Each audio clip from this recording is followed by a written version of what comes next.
Hi friends, வாங்க ஆப்ப மாவு வீட்டில் எப்படி ஈஸியாக அரைக்கலாம்னு சொல்லி பார்க்கலாம். அதுக்கு ஒரு கிளாஸ் அரிசி எடுத்துக்கோங்க, ஒரு சின்ன ஆளாக்கலாம். அது கூடவே ஒரு கைப்பிடி அளவு உளுந்து எடுத்துக்கோங்க. நல்லா கழுவிட்டு ஒரு 5 to 6 ஹவர்ஸ் ஊற வைங்க. நல்லா ஊறின பிறகு நம்ம மிக்ஸி ஜாரில் சேர்த்து அரைச்சிக்கலாம். ஊற வச்ச அரிசி உளுந்து கூடவே வீட்டில் செஞ்ச சாப்பாடு மிஞ்சிருக்கும்ல, ஒரு கப்பு சாதம் அதையும் சேர்த்து நல்லா அரைச்சிக்கலாம். நல்லா அரைச்சிட்ட பிறகு ஒரு கொஞ்சோண்டு தேங்காய், ஒரு 3-4 பத்த தேங்காவை நல்லா அரைச்சி பேஸ்ட் பண்ணிக்கோங்க. அதையுமே மாவில் சேர்த்து நல்லா கலந்துக்கலாம். இப்போ நம்ம நைட்டே ரெடி பண்ணி மாவு வச்சா காலையில் ஆப்பம் சுடுறதுக்கு நல்லா வரும். புளிச்சு மாவு புளிக்கிறதுக்கு தேவையான அளவு சோடா மாவு, உப்பு சேர்த்து நல்லா கலந்து வச்சுக்கோங்க. காலையில் பார்த்தீங்கன்னா மாவு நல்லா புளிச்சு ரெடி ஆயிடுச்சு. நம்ம ஆப்பம் சுட்டு பார்க்கலாம் எப்படி வருதுன்னு. பாருங்கள், வீட்டிலேயே ஆப்பம் ஈஸியாக செஞ்சு சாப்பிட்லாம். நீங்களும் இந்த மெத்தடில் மாவு அரைச்சி செஞ்சு பாருங்கள், ரொம்ப டேஸ்ட்டாக வரும்.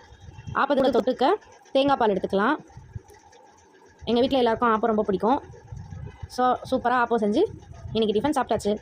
நாளைக்கு ஒரு வீடியோவில் பார்க்கலாம். தேங்க்யூ, பாய். வீடியோ ஃபஸ்ட் டைம் பார்க்குறீங்கன்னா சப்ஸ்கிரைப் பண்ணிக்கோங்க. ஃப்ரெண்ட்ஸ் கூட ஷேர் பண்ணுங்கள், லைக் பண்ணுங்கள், கமெண்ட் பண்ணுங்கள். தேங்க்யூ ஃபார் வாட்சிங்.